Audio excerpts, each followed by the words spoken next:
Hello，大家好，我是职场教练米米老师。你有没有上过顶尖大学，甚至在你不感兴趣的领域获得的学位？我有。你是否已经工作了几年，并且意识到你的大部分的才能没有在工作中得以发挥，或者是受到重视？我有。许多亚裔的专业人士呢，都有一份很漂亮的履历表，也都在世界级的大企业有高收入的工作，但是就是对自己的工作少了热情和动力。为什么呢？因为经济的压力和移民来美国的父母对我们的期望，促使我们许多人在选择职业的时候，过于以社会的地位和金钱的回报做目标，以至于呢，你可能会忽略自己真正的身份，并且对自己真正想要做的事情或想过的生活感到困惑或者是迷惘。你也可能追求过别人的梦想，却发现到自己不快乐，没有满足感而半途而废。我有。没有考虑自己内在的呼召所造成的后果是，许多人在工作了一段时间后，开始觉得怀才不遇、力不从心、浪费才华、虚度光阴。这些我自己完全的经历过。在这一集的视频呢，我将与你分享 JJ's career story，他为何要离开 Google 去开创他的音乐事业。如果呢你还没有看过我们的第一集视频 Alan's Career Story 和第二集视频 Kevin's Career Story，我强烈的建议你先去看那两集视频，再来这里。如果呢您是一名正在决定大学主修和职场方向的学生，如果您是一名想要转换职业跑道的专业人士，或者您是一位关心孩子未来前途的家长，请您不要错过我们将在此频道分享的故事，并且呢，希望你能够点赞、分享，还有订阅我们的频道来继续支持我们。Hello JJ，你好，谢谢你愿意来我们的节目与我们分享你在美国求学与求职的经过。那么现在呢，请你自我介绍，并且与我们分享你在追求自我实现的旅程吧。Yeah, I'm JJ. I'm from Korea. So immigrated over to the US for college, and then since then for work. College was at Penn, and then I started work at Google straight out of college. It's been 6.5 years since. Started in the Bay Area for 5 years, and then like Mimi said, I wanted to sort of more seriously consider a transition to a career in music. And therefore, I about a year ago moved to LA in hopes that that would sort of help with that transition. 所以，我们了解你从韩国来美国念书，先进了 UPenn，然后进了 Google 工作。请告诉我们你是如何选择你的大学主修以及专业呢？My college is Penn, University of Pennsylvania, and I initially applied for a major in bioengineering because I thought I would be able to cure cancer or something. Oh, okay, okay, all right. And then, obviously, I clearly, the moment I got there, I realized that was not my strength. I sort of just took some computer science courses in freshman year, and I thought it was pretty fun that I could like write some lines of code, and then boom, just like magic, something happens. It was really just as simple as that. It just seemed fun at the time. And it turns out I was pretty decent at it too. And so one thing led to another. I eventually changed to a major in computer science. I was also doing like business, but that was honestly mostly to appease my parents.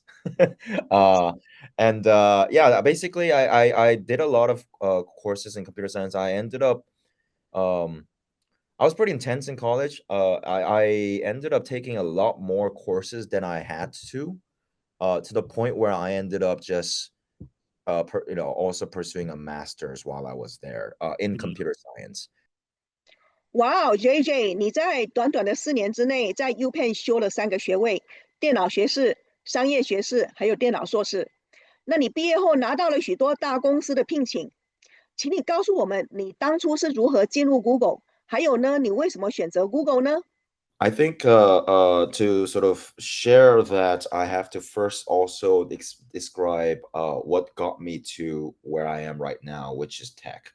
And I think little JJ, when he came over to the US as a student, sort of I was aware of the responsibility that I had to, in some sense, fulfill the sacrifices that my mom and dad had made, sending a lot of tuition just for my own development as a student. And so I definitely, as a student, factored in what would make them happy in a sense. And it just so happens that when I was in college, computer science seemed like a very sort of fruitful career. At the time, I also enjoyed the subject matter, of course. And so I studied computer science, and I was lucky that it turned out to be also just high paying, a pretty stable career. And so that sort of, I had the pressure, of course, also that like everyone around me seemed to highly respect that line of career, right? And so one thing led to another, and then I found myself um, coming going into tech. I joined Google. There are a lot of reasons, such as that Google, having Google on your resume a lot kind of opens the door for many other companies if you wish to join some other company in tech. Um, I will say one very big reason I joined Google was because it was one of the very few companies that my mom and dad recognized, and that they could then sort of brag to their friends or their extended family or whatever in Korea. That was honestly a pretty big reason to join Google.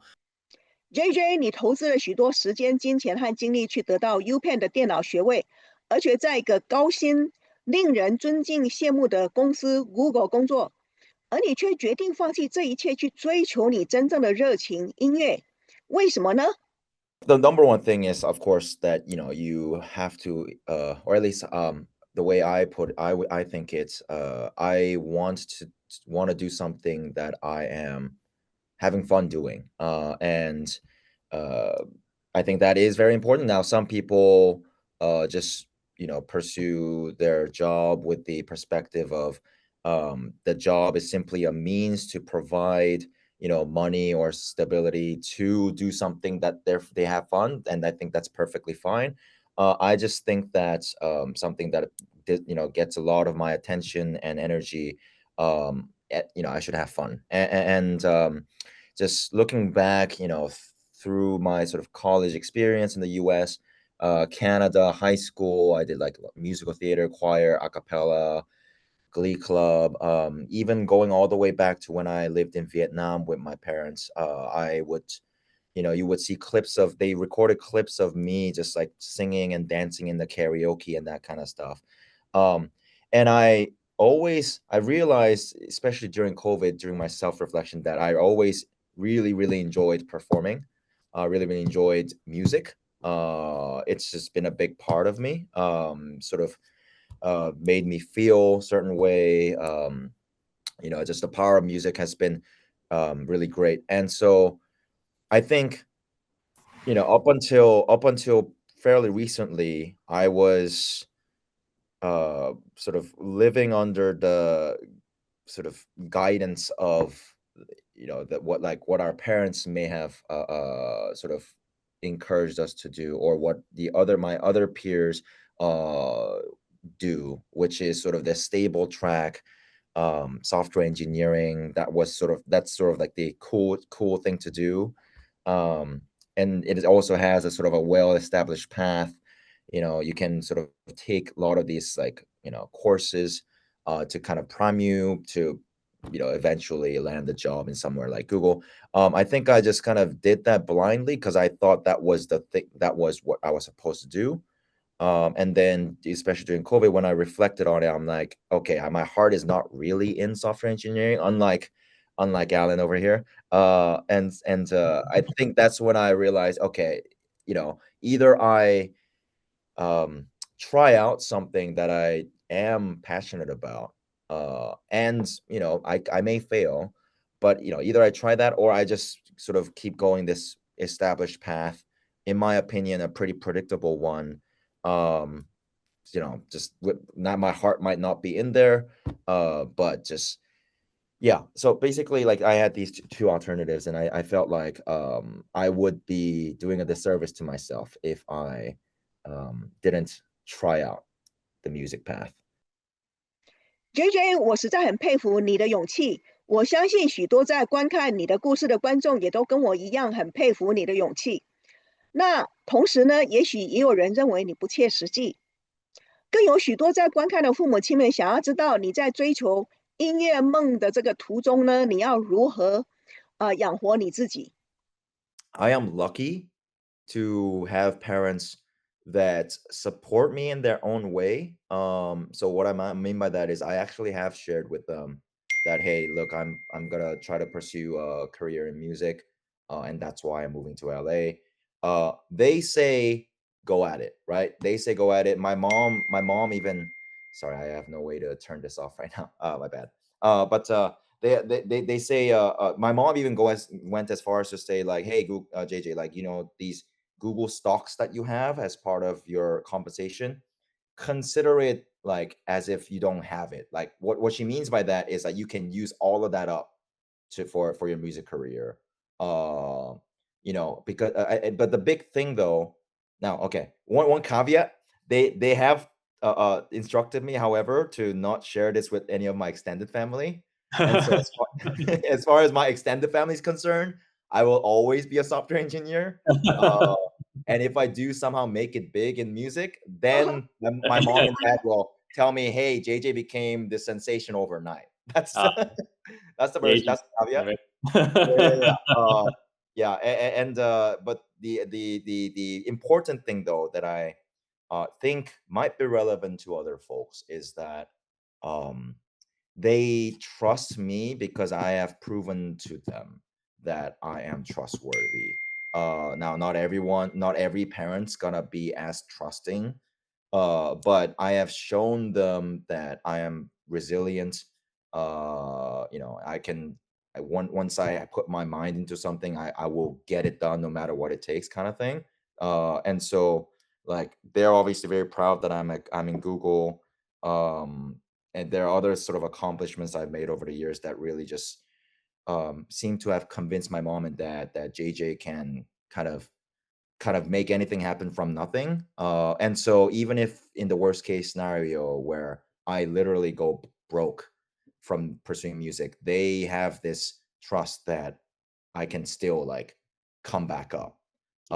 And yeah, so that's one thing. The other thing is that, like, I'm still young enough, and my parents seem to think that, yeah, like, there's a lot of time for me to, even if I try it out and fail and I come back and try to build my finances back up, anything like that, like, I'll be able to afford all that time, right? um because now I happen to agree with them on this.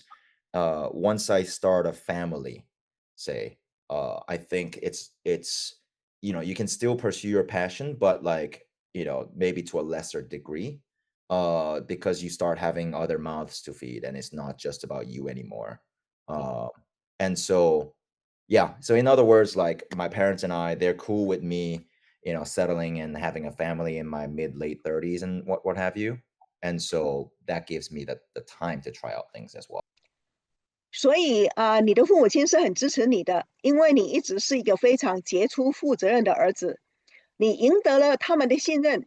你希望观众从你的故事中得到什么样子的启发呢？I also just wanted to add that um, there's a bit of nuance to this, right? That, like, pursuing your passion is great, and I encourage it to anyone who can afford it.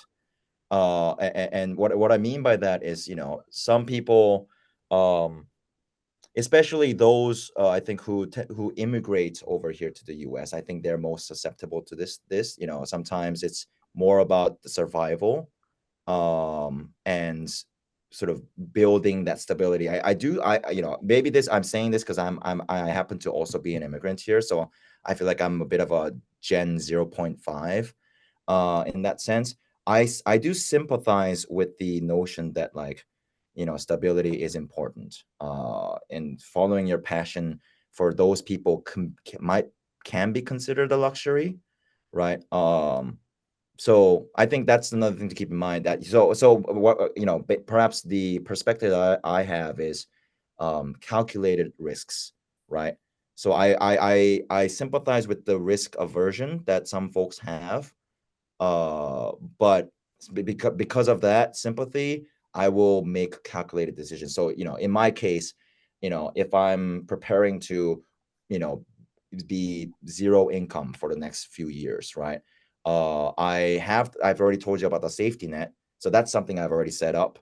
I have accrued some amount of money to sort of keep me afloat. Those kind of things, I think, all come from that perspective of calculated risks. I say this because I've interacted with a lot of folks in the entertainment industry in LA so far, and truth of the matter is, like, regardless of passion, it's a tough field. And so a lot of folks will say, like, I would love to be in, like, at Google as a software engineer. Like, I would like a more stable income. Don't come here, like, you're gonna suffer or something like that, right? And so I'm going into this not naively thinking this is gonna be a walk in the park.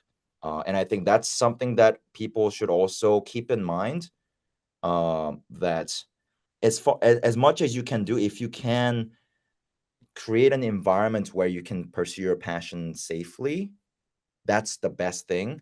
There may be circumstances under which a leap of faith is warranted, but, like, just know that that's risk.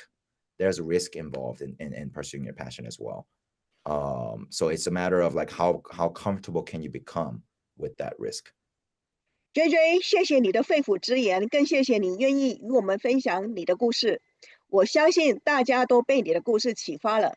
现在，请你用韩语与观众说几句话吧。我是 한국인. 예, 반갑습니다.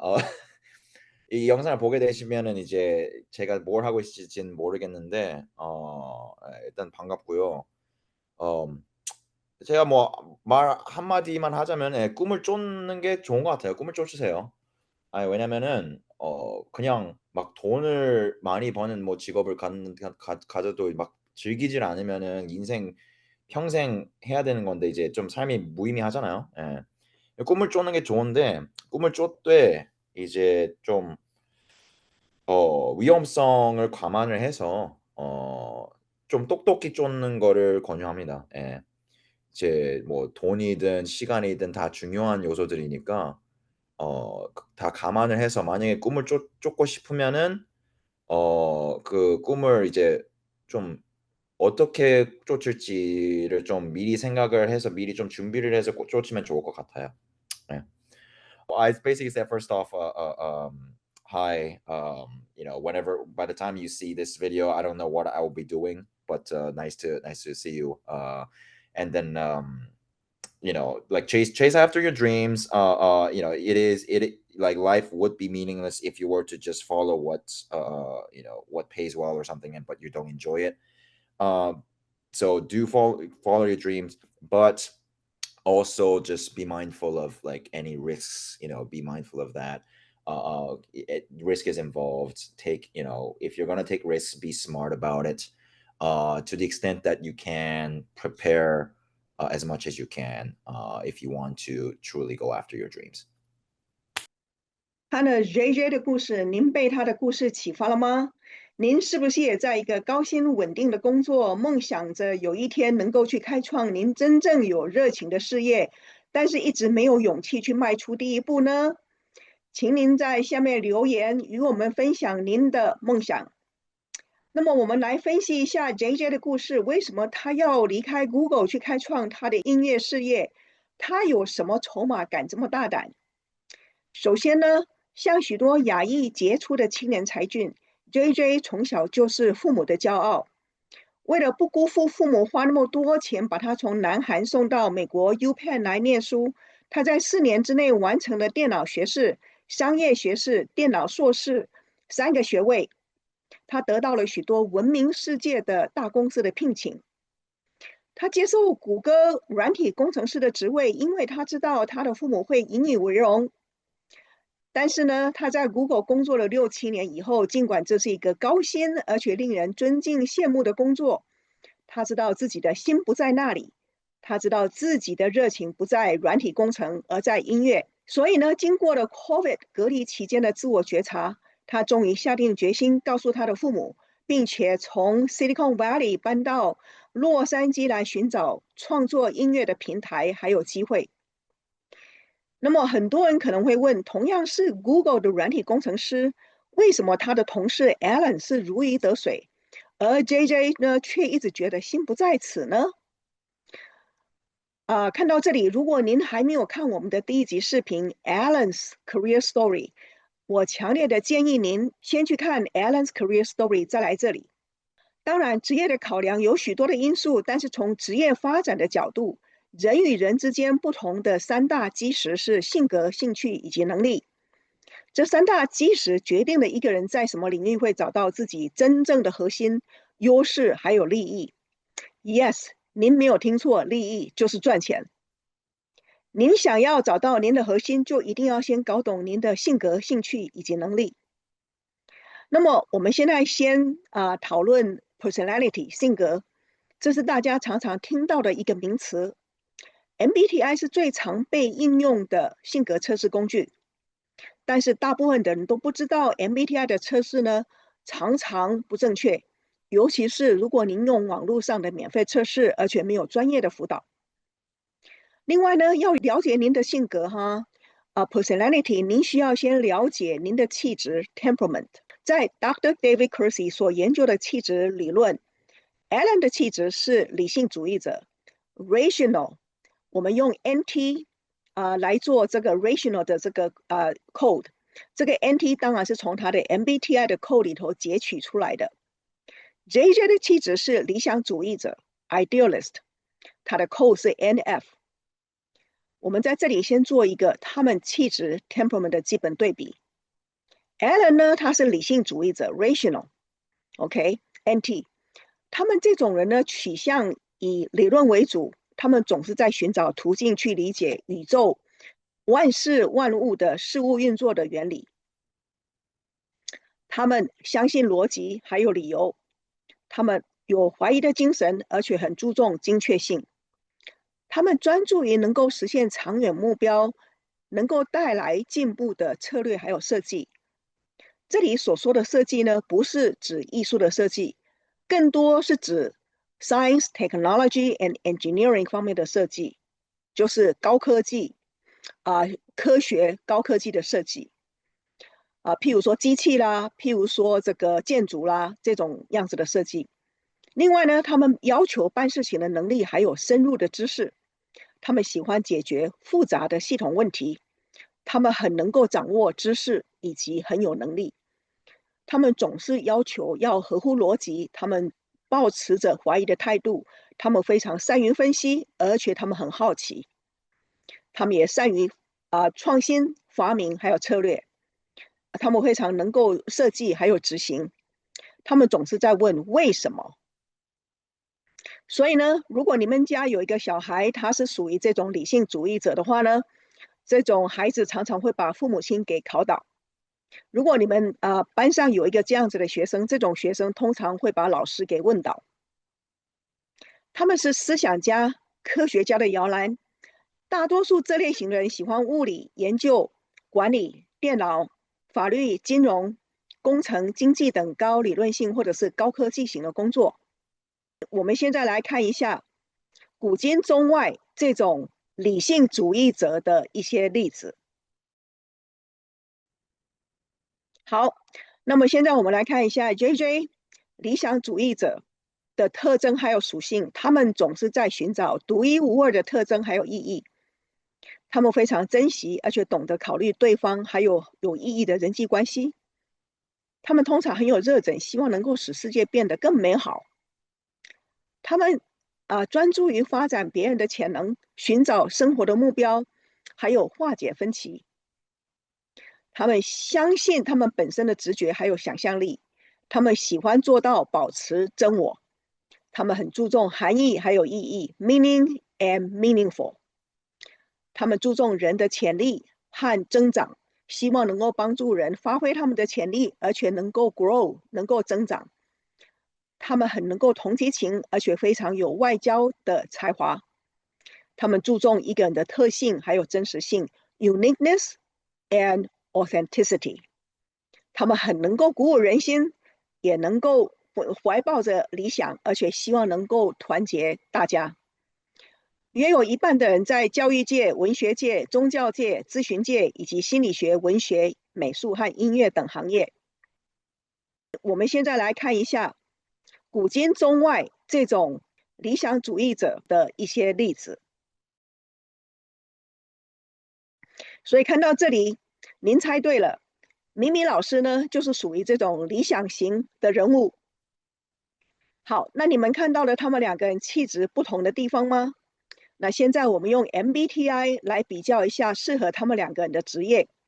那 Alan 的 MBTI 是 ENTJ， 他的这个职业里头，我们可以看到很多都是属于STEM 的 Science, Technology, Engineering, Mathematics。譬如说 Biomedical Engineer, Computer Hardware Engineer, Design Engineer, Environmental Engineer， 他们可以做很好的 Inventor， 他们也可以做很好的 Lawyer， 通常一般来说是在Patent Law 或者是 Antitrust Law， 他们也是非常好的Physician， 他们通常是在比较高难度、高理论型的这个 Medical Field， 譬如说在 Neurology 神经科学或者是 Cardiology 心脏科学，他们也是非常好的Physicist 物理学家，他们也能够成为非常好的 Software Architect、Designer、Developer。说到这里呢，我需要强调一下，这个 Alan 呢，他不只是做了这个 MBTI 的测试，他同时也做了能力的测试 Highlands Ability Battery。在他所做出来的能力测试里头，我们看到了他非常极高度的3度空间的能力。所以我们这一份职业的这个例子上是已经把他的高度3度空间的能力放进去考量。所以你看到这里很多的职业都是需要极高度的3度空间的。好，那我们接下来看 JJ 他的这个职业的这个例子。一个是 coach， 他可以成为很好的 career coach、life coach， 或者是 education consultant、human resources consultant， 他也可以做很好的 relationship counselor， 或者是 drama coach， 他也是很好的 humanities scholar 或 humanities professor， 譬如说在这个在这个文学或者是历史方面的 scholar 或者是 professor。他也是可以做psychologist 心理学家，或者是 social scientist 社会科学家。他也是可以做 songwriter musician， 这个就是我们 JJ 在追求的创业的目标。他也是一个很好的 writer，OK， 那还有呢可以做 designer。那这边的 designer 指的是就比较多偏向于艺术方面的设计。好，那我们看到了这些例子，请大家记住，这个 list 只是一些例子，并不是一个完整的职业的这个 list，OK？我放这些例子在这边的目的是要帮助您从这些例子里头看到这些职业的形态以及关联，来了解适合自己的职场方向。如果呢，您在一个工作里头很挣扎，常常觉得那个不是您想要过的生活，不是您想要的工作，那很可能是您的工作与您的兴趣、性格、能力还有气质上不协调了。那我们听一下 JJ 对大家的suggestion 建议。他认为说 life is too short， 所以他希望大家能够去追梦。但是呢，同时也给大家一个忠告，在追梦以前他的忠告是说，您要 take a calculated risk and be realistic about it。他认为说，您在追梦以前需要做一个诚实的风险的评估，而且需要务实的去做您的计划。最后呢，我用管理学大师 Peter Drucker 的话来勉励大家：Only when you operate from strengths can you achieve true excellence。只有当您从优势出发，您才可以达到卓越超群。To have a career where you can find passion, power, purpose, and profit, you need to capitalize on your strengths at work. 如果你想要在职业里头找到热情、找到力量、找到目标，还有找到利益，你需要能够善用您的优势。这个是从米米老师来的。我同时也相信No one is good with everything, everyone is good with something. 我相信没有一个人是在每一个领域都行的，但是我相信我们每一个人都有行的地方。谢谢大家的观看，希望您能够分享跟点赞我们的视频来支持我们。那么下回再见，拜。